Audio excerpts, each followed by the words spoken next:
Hello, I'm David Groninger here in Seattle, Washington. It's Monday night, December 14th, 2015. It's kind of cold outside, but it's not raining. Every day I ask myself, what could I say in a 10-minute message that might help 10 million people? I write down the answers, I figure out one of the answers, and I'm going to give a talk. I'm going to give a talk today. I've got my handy alarm clock set to go off, actually in about 8 minutes, in order to teach me to keep my messages short. I use an alarm clock in a lot of things in life because it reminds me that there's always going to be a final alarm clock that goes off in life. It reminds me of the value and how precious our time is. You know, we go after a lot of money. Money is a priority for many, many people. But you know, if you make the quality of your time even more important than the going after the money, you'll probably find ways to accomplish a lot of things you wanted to accomplish and experience without even the need for money, by focusing on how you can use your time in that way. If you're smart about money, you can always find a way to get more money. But on your time, it's kind of a limited thing. You can find ways to make better use of your time, to have a higher quality of experience during your time. But that's why I use my alarm clock, not only on these talks, but in other things throughout the day, to teach me to live now and live well. Well, what's the title for my talk today? It's Find Your Inner Power. Find your inner power. You know, life can sometimes be like we feel like we're influenced or maybe moved around or pushed around by forces bigger than us, larger than us, more powerful than us. Well, we all have an inner power, kind of like an inner place of safety, an inner place of security, an inner place of comfort, where we can be very, very powerful. An inner place where we can somehow be protected from any of the forces around us that sometimes make us feel small or less than well in some way. Find your inner power. Find that inner sanctum, or that inner peaceful place, that inner powerful place, the inner voice, the inner identity, that you can be, such that when you're that person, you are protected. And it's kind of like a whole world where you are the main cause of that world. And although there's a big world around you as well, when you can find that inner power, that inner world, you can rebuild, just about anything that has been, crushed in upon you by the outer world. You rebuild it. You learn about how, you got squashed before, so you better prepare, get better protected, and build a better kind of a defense system in the world around you. Find your inner power. The inner power is your inner vision. It's your inner thoughts. It's your inner perception of yourself. It's an identity, and you can create this identity. And you need not share this with anybody, although you'll find that it will manifest itself and it will be revealed in time in everything that you do. It's kind of like who you are, kind of magnified out. You get lost in translation sometimes, but continue to learn about this inner self, the inner power, and the more you become acquainted with it, the more you communicate with this inner power, the more connected you are, the more powerful it becomes, and the more you're going to be able to use it.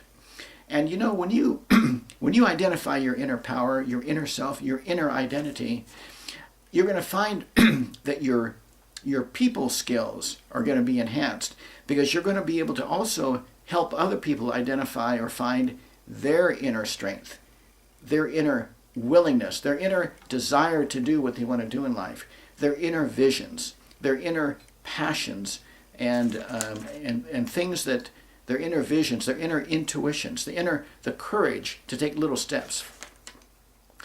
And when you communicate and interact with people, when you see them from the perspective of their inner power, you can relate to them a little bit better too.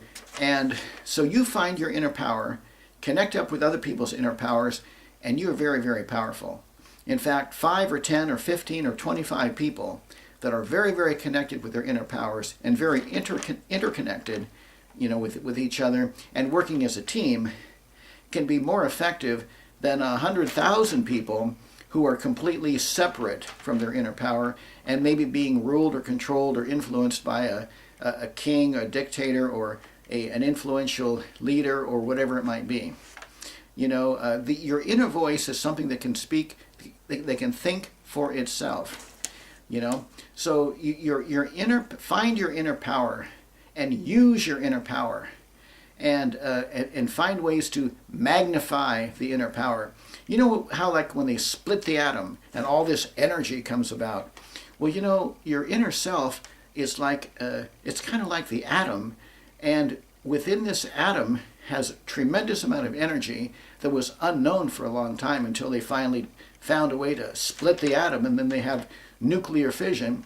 Well, when you find your inner power, you can tap into that inner power in the same way that they split the atom, and you can find ways to tap into energy in a sense that might be just as powerful as though it were like nuclear fusion, only it's in the form of an inspiration, the form of an unkillable desire to do something with your life.